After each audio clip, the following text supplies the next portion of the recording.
Heavy rain and damaging winds to impact parts of Tasmania and possibly Victoria on Sunday and Monday.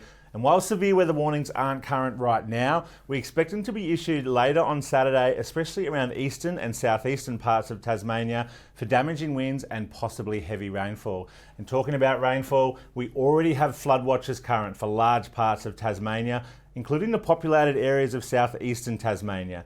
That means if you live in this highlighted area, the forecast rainfall could lead to flash and riverine flooding and possibly into minor flooding as well. So make sure you pay attention to areas around here with that heavy rainfall on the way. But what's driving all of this weather?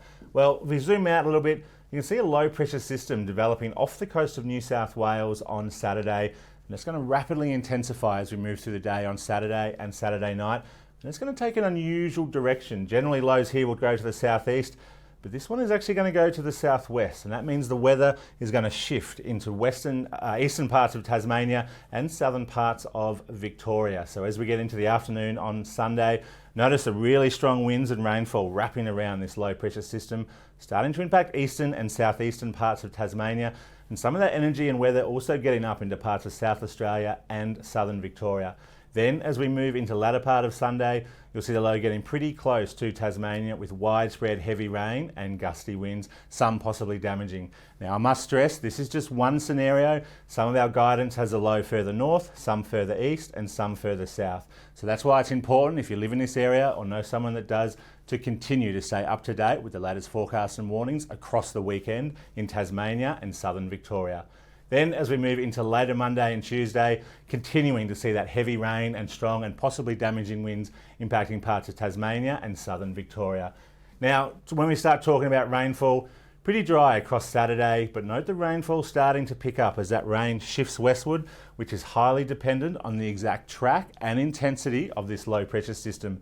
But by the time we get into Monday morning, we could see widespread falls of 50 to 80 millimetres through southern and southeastern parts of Tasmania, with isolated falls even higher than that. And that's what could cause our flash and riverine flooding issues. But not only are we going to have rainfall and wind issues, this cold air is going to spread across much of southeastern Australia, so we could see widespread areas of snow. So that's going to start in Tasmania on Saturday, shown by these pink areas through here. But also note for our elevated areas of alpine areas of Victoria and New South Wales, snow starting to develop there as we move through Sunday. But note as that air gets further north with some moisture, we could also start seeing snow developing around the central and even northern tablelands of New South Wales on Monday, and they can continue into Tuesday and Wednesday as well.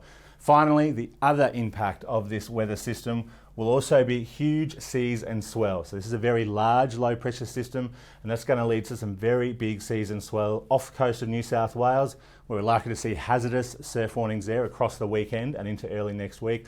But also note towards parts of Tasmania and even into bloody western parts of Victoria, we could see very large seas and swells there, with damaging and hazardous surf also possible as we move through Sunday and particularly into Monday and Tuesday. So with all this weather going on across southeastern parts of the country, particularly across Tasmania and southern Victoria, remember to stay up to date with the latest forecasts and warnings via our website, app and social media. And when the weather does increase, listen to all advice from emergency services.